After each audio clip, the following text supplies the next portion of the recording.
sommaire de cette édition, l'entreprise Alpha Omega Esther a célébré sa 3e fête d'action de grâce. C'était le samedi 2 septembre 2017. Fête marquée par une remise de dons aux veuves et aux orphelins. L'actualité africaine, Burkina Faso, Alassane Bala Sakandé, élu président de l'Assemblée nationale avec une majorité de 104 sur 107 députés. Tunisie, 2e remaniement ministériel depuis le mois de août 2016. Actualité internationale, le pape François en visite officielle en Colombie pour proclamer la paix. Mesdames et messieurs, bienvenue dans cette édition d'information. Merci encore de choisir The Blessing Channel. Parlons tout de suite de religion. Revenons sur la 3e fête d'action de grâce d'Alpha Omega Esther. Cette entreprise qui a célébré sa 3e fête d'action de grâce, c'était le samedi 2 septembre 2017 à Adir-Poto, dans la commune de Songon, dans la banlieue d'Abidjan. Il faut préciser que cette fête a été marquée par une remise de dons aux veuves et aux orphelins. Reportage. La religion vraie consiste à assister les veuves et les orphelins. La 3e édition de la fête d'action de grâce de la structure Alpha Omega Esther a ainsi été, une fois encore, un moment d'expression de l'amour et de la charité enseigné dans la Bible. Ce samedi 2 septembre 2017, toutes les autorités administratives et politiques d'Adir-Poto dans la commune de Songon se sont associées à cette fête, louant l'initiative d'Alpha Omega Esther. Le pasteur Isaac a appelé les uns et les autres à œuvrer davantage pour Dieu en soutenant les veuves et les orphelins. Dieu veut que toi et moi, nous développons le caractère de Dieu. Nous manifestons le caractère, le comportement de Dieu. Certes, nous allons l'adorer, nous allons le prier, nous allons le chanter, nous allons le louer, mais ça ne s'arrête pas là. Il faut développer, il faut manifester, il faut montrer le caractère de... Selon le directeur général de l'entreprise Alpha Omega Esther, M. Noël Adanho, cette fête d'action de grâce est avant tout une reconnaissance à Dieu dans le cadre d'une alliance. Pour nous qui sommes chrétiens, nous savons ce que c'est que rendre grâce à Dieu. Parce que le souffle même que nous avons est plus précieux que tout ce qu'on peut posséder. Mais Dieu a fait grâce à cette entreprise qui n'a pas encore 3 ans. Le PCO a dit que nous avons 3 ans. Non, c'est seulement dans le mois de mars prochain que nous aurons 3 ans. Après les mots, le geste d'amour. Ce sont alors des centaines de veuves et orphelins qui ont reçu des dons, des vivres, non-vivres et des kits scolaires, repartant les bras chargés et le cœur en joie. Forte de cette alliance avec Dieu à travers le soutien aux veuves, la structure Alpha Omega Esther peut se réjouir d'une belle ascension sous le couvert de l'Éternel. Nous restons toujours en religion, direction la ville de Divo. L'apôtre Kangamani Paul, président fondateur de la mission internationale de délivrance et de guérison, qui a organisé une grande veillée de prière dans le camp de prière dénommé Bethel, assise dans la ville de Divo, dont il est le fondateur. Un moment où le Saint-Esprit s'est puissamment manifesté. Revivons ensemble les temps forts. La mission internationale de délivrance et de guérison dirigée par l'apôtre Kangamani Paul a pour leitmotiv de faire avancer l'œuvre de Dieu et le gain des âmes et la délivrance.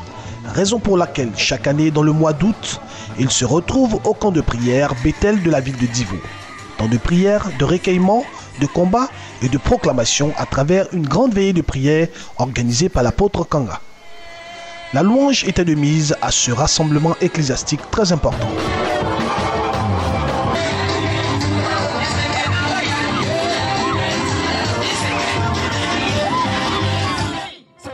La parole de Dieu a été bien distillée et le peuple disposé a été béni. Le ministère a été par la suite rendu pour la restauration des âmes.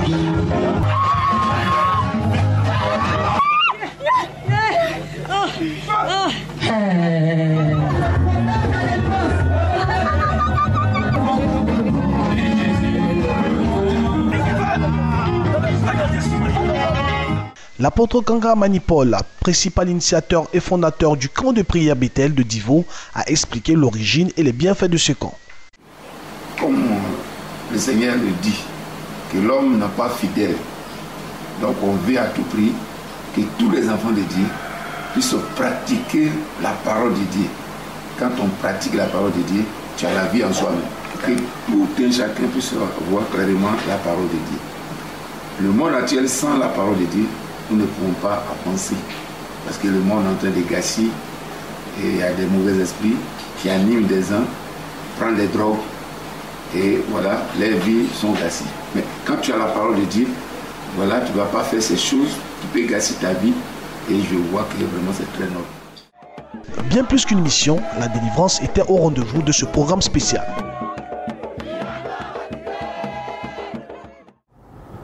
Parlons à présent de société. L'Institut supérieur de formation continue, en abrégé ISFC, à la sortie de sa première promotion d'auditeurs, suivie d'un séminaire de formation sur le leadership.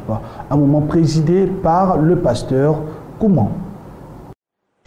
Le dernier séminaire en date de l'Institut supérieur de la formation continue, ISFC, le samedi 2 septembre 2017, à Cocody, marquait aussi la sortie officielle de la première promotion d'auditeurs de cet institut. Pour donc boucler la boucle, la formation de ce jour a eu pour thème le leadership dans un exposé fait par M. Nestor Yao Kobenon, directeur général adjoint de l'ISFC. Il y a trois aspects, c'est la finalité. Quelle est la finalité d'une action? Cette action sert à quoi? Même quand on a eu l'église, quelle est la finalité de l'église? C'est vrai, c'est le salut. On va aller au paradis. Mais en attendant, quelle est la finalité aujourd'hui? Et après, la compétence. Qu'est-ce que tu sais faire? C'est vrai qu'il faut être formé, il faut aller à l'école. Mais est-ce que tu sais faire quelque chose de tes 10 doigts, comme on aime le dire?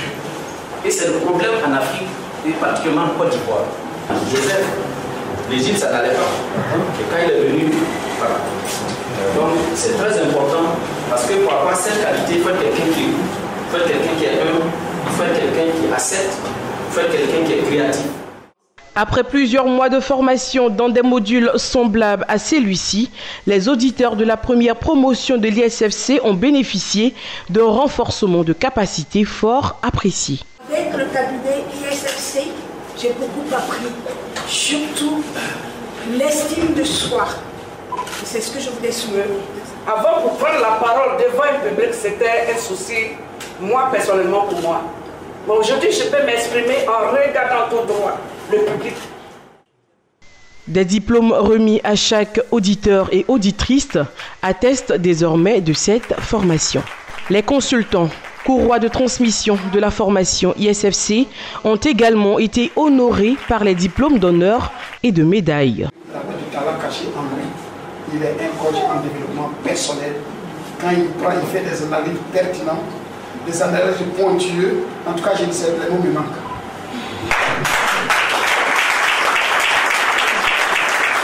Cours pastoral, il a fait cours de leadership, y compris cela. Donc nous te donnons ce diplôme d'honneur.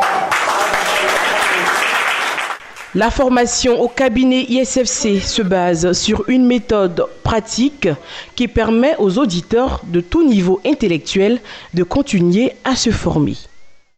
Nous ouvrons à présent la page de l'actualité africaine au Burkina Faso. Alassane Bala Sakandé, élu président de l'Assemblée nationale avec une majorité de 104 des députés sur 107 voix. Il remplace ainsi Salif Diallo, décédé le 9 août dernier. Suivons. Son nom était déjà apparu la veille à la une de nombreux quotidiens burkinabés. Ce vendredi 8 septembre 2017 à l'hémicycle, c'est donc sans grande surprise que Alassane Bala Sakandé s'est vu installé dans sa nouvelle fonction de président de l'Assemblée nationale à l'issue d'élections dont il était en effet l'unique candidat présenté. Élu à la majorité par 104 des 127 députés présents, il remplace désormais à cet exercice Feu Salifou Diallo, décédé le 19 août 2017 en France. Le nouveau président, qui dit mesurer la lourde responsabilité à lui confiée par ses collègues, prône le rassemblement durant son mandat.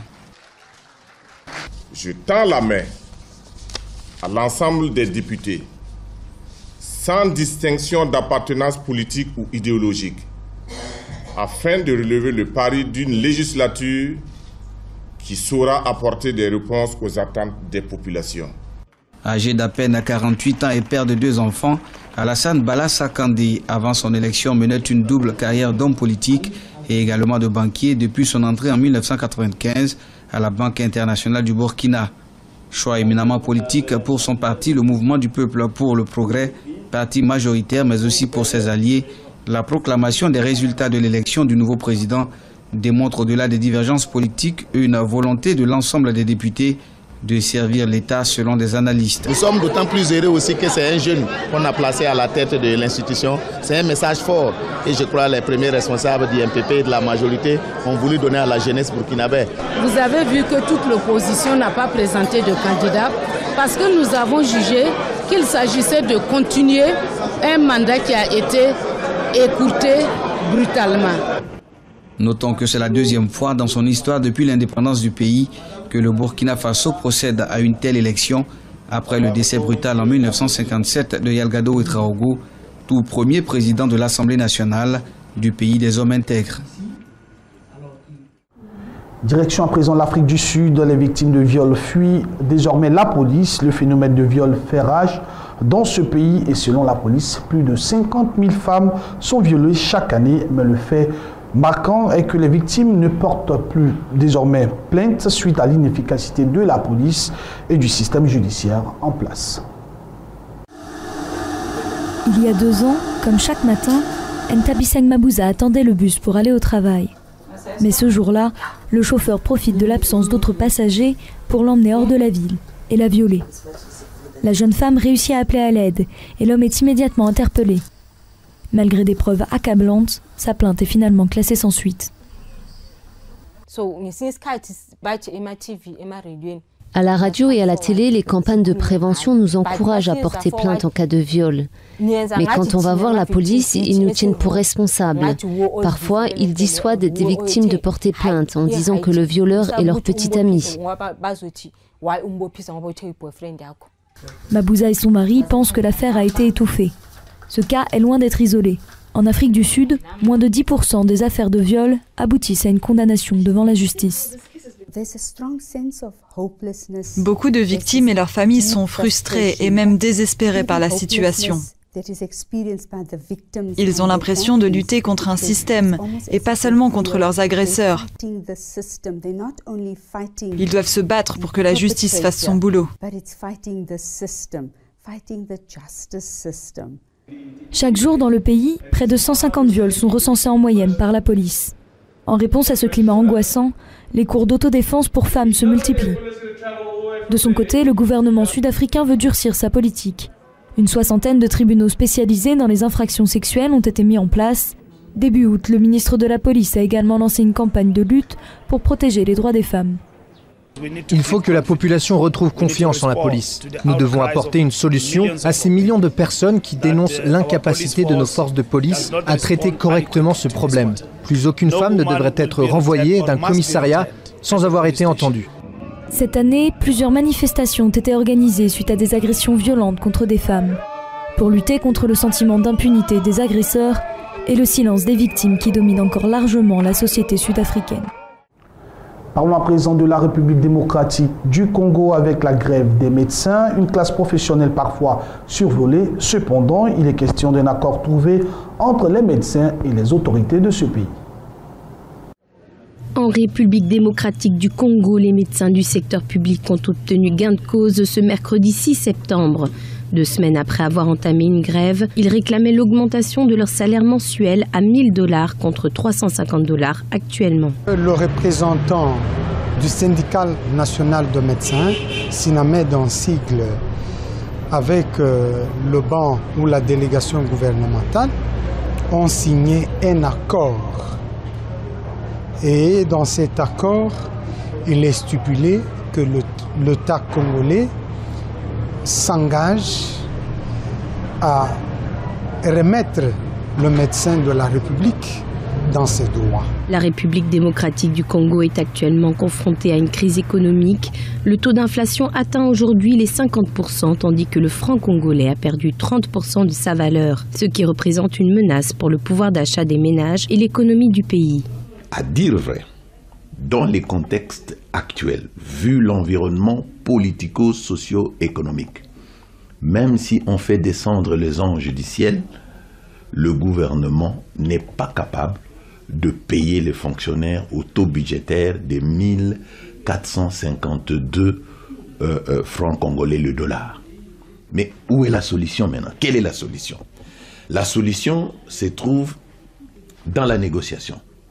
C'est-à-dire, le gouvernement doit bien expliquer la situation au niveau des fonctionnaires. Selon le principal syndicat des médecins du pays, le SINAMED, environ 35 000 médecins à travers le pays n'ont pas été payés au cours de l'année 2016. Le gouvernement a déclaré qu'il mettra en œuvre l'augmentation de salaire des médecins en janvier 2018. En Ouganda, des meurtres mettent la police sur le banc des accusés. La capitale ougandaise, Kampala, a été le théâtre des meurtres de plusieurs jeunes femmes. Et la police est en ce moment mise en cause suite à son incapacité à démanteler les commanditaires. Une série de meurtres non élucidés de jeunes femmes à Kampala, en Ouganda, met une pression publique sur les forces de police, accusées de ne parvenir à appréhender les responsables de ces meurtres. Au moins 20 corps de femmes ont été découverts depuis le 20 mai près des routes du Sud. Le dernier en date, celui d'Aïcha Nakasinga, gérante d'une épicerie. Ici, dans le district de Wakiso, où la plupart des victimes ont été trouvées, peu d'habitantes pensent que les meurtres vont s'arrêter. Nous avions l'habitude d'entendre parler de meurtres de ce type dans d'autres endroits, jusqu'à ce qu'ils arrivent à notre propre population. C'était terrible quand nous nous sommes réveillés un matin et que notre propre ami avait disparu. Le gouvernement a pris la défense de la police qui a déclaré avoir arrêté 30 suspects et interpellé 13 d'entre eux, énumérant les motifs possibles allant de la dispute domestique à des agressions sexuelles, y compris les meurtres rituels liés à des sacrifices humains. Nous avons augmenté nos patrouilles, à la fois nos patrouilles motorisées et pédestres. Bien sûr, soutenues par la communauté en ces zones. Nous avons popularisé le système de surveillance du quartier, a déclaré le porte-parole de la police métropolitaine de Kampala. Pour montrer leur soutien, les députés ont marqué un arrêt de travail de 2 jours après la découverte d'un 20e corps, afin de mettre la pression sur les ministres qui auraient, selon eux, délibérément évité le sujet lors des consultations nationales au Parlement. Beaucoup de résidents soupçonnent que les victimes de meurtres sont tuées ailleurs et les corps ensuite jetés. Comme annoncé dans les titres politiques en Tunisie, à présent, 2e remaniement ministériel depuis le mois d'août 2016. Un remaniement qui est consécutif à l'absence de certains ministres démissionnaires. Arrivé à la tête du gouvernement en août 2016, Youssef Chahed vient de procéder à son 2e remaniement ministériel. Suite à un entretien avec le président de la République, Béji Caïd Essebsi, ce sont 13 ministères, dont celui des Finances, de la Défense et de l'Intérieur, qui ont changé de dirigeant. Des postes vacants depuis la démission du ministre de l'Investissement et de la Coopération internationale, des Finances, mais également du ministre de l'Éducation quelques mois auparavant. J'ai décidé de procéder à un remaniement gouvernemental. La nouvelle composition fera du gouvernement d'union nationale un gouvernement de guerre pour la prochaine étape. Ce gouvernement poursuivra sa lutte. Le nouveau gouvernement, dirigé par Youssef Chahed, ambitionne de relancer les mesures évoquées par le chef du gouvernement lors de sa prise de pouvoir en 2016. Il s'agit entre autres de la corruption, des disparités régionales ou encore du chômage. Ces différentes mesures sont regroupées dans le programme économique et social du gouvernement d'union nationale qui doit être effectif d'ici à 2020. Ça signifie en fait que le gouvernement, enfin le chef du gouvernement a décidé de mettre en place une équipe musclée, de revenir à ces hommes qui ont l'expérience de la gestion du pays et de faire un gouvernement de force pour pouvoir faire face à la situation. Avoir un gouvernement aussi costaud, ça ne pourrait que renforcer, n'est-ce pas, les chances de ce Premier ministre-là à sortir son pays de cette crise. Ce remaniement ministériel intervient alors que la situation économique en Tunisie reste délicate. En effet, depuis la révolution du printemps arabe de 2011, le pays est plongé dans une crise économique qui l'a même conduit à faire appel au plan d'aide du FMI pour un montant total de 2,8 milliards de dollars. Le gouvernement a également été dans l'obligation de mettre en place des mesures d'austérité ainsi qu'un programme de lutte contre la corruption. Parlons à présent de paix dans cette édition d'information avec le pape François qui était en Colombie pour une visite officielle. Le souverain pontife, légèrement blessé au visage, a lancé des appels à la paix. Les inégalités et la pauvreté au cœur du discours du pape François ce dimanche à Carthagène, au dernier jour de sa visite en Colombie. Le souverain pontife s'est légèrement blessé le visage sans gravité après avoir perdu l'équilibre dans son véhicule qui a freiné brusquement en plein bain de foule. Pour ce premier déplacement dans le pays qui a débuté mercredi, il est revenu sur la condition des plus démunis dans un lieu symbolique, l'église de San Pedro Claver, jésuite comme lui et défenseur des esclaves. Ici, en Colombie et dans le monde, des personnes sont toujours vendues comme esclaves. Mendient un peu d'humanité, un moment de tendresse, prennent la mer ou la route parce qu'elles ont tout perdu, à commencer par leur dignité et leurs droits.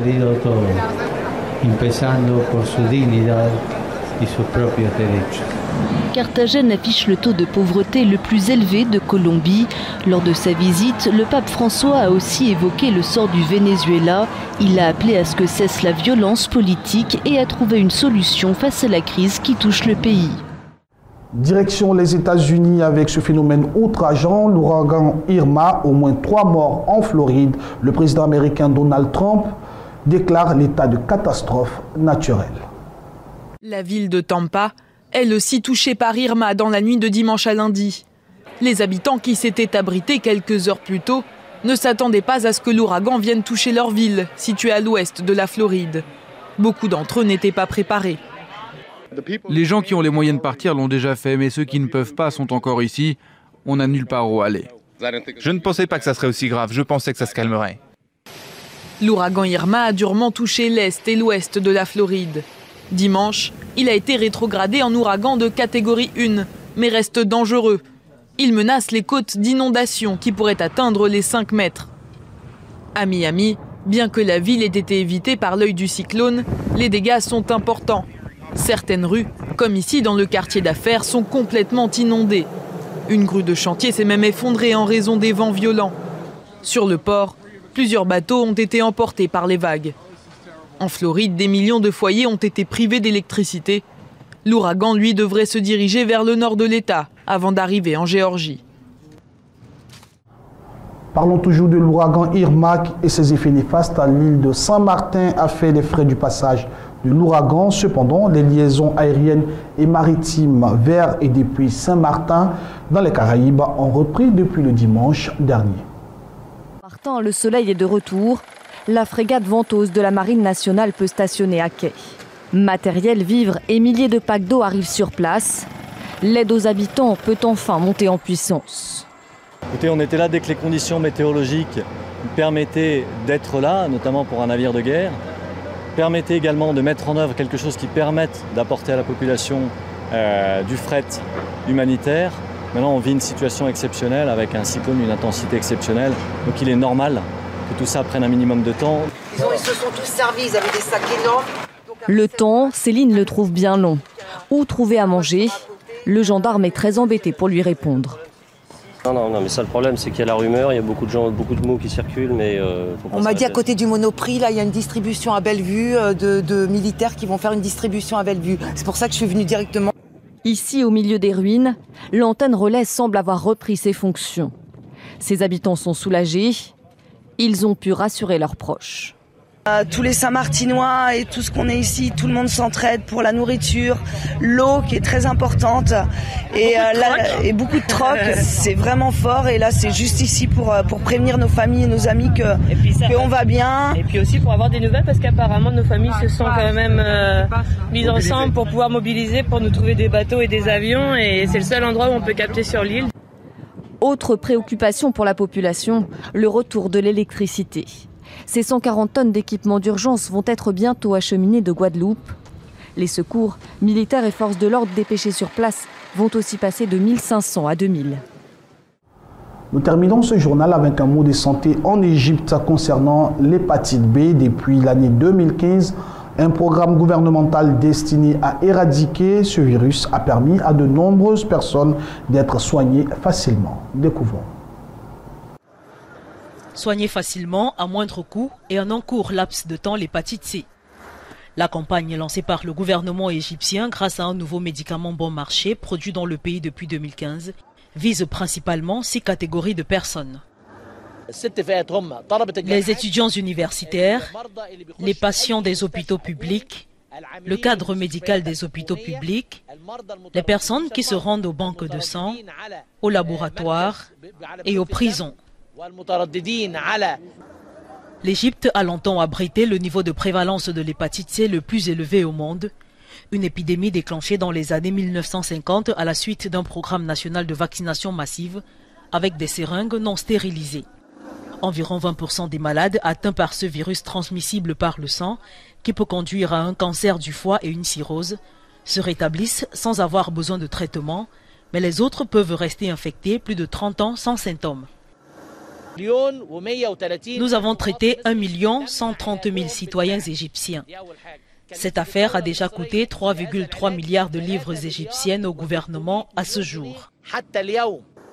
Un nouveau cap a été franchi lorsque l'Égypte a lancé en 2015 la production de ce médicament sur son propre sol, réduisant encore le prix du traitement à environ 85 $ contre 84 000 dans d'autres pays. Le gouvernement est à la recherche de 3 millions d'Égyptiens qui seraient porteurs du virus sans le savoir. Des patients étrangers des pays où le traitement reste onéreux ont également la possibilité de venir se traiter grâce à un programme établi entre le gouvernement et des entreprises privées. Mesdames et messieurs, c'est ici que prend fin cette édition d'information préparée par l'ensemble de la rédaction de Béni TV que vous pourrez suivre sur notre site internet. Bonne suite de programmes sur le Blessing Channel. Dieu vous bénisse. À bientôt.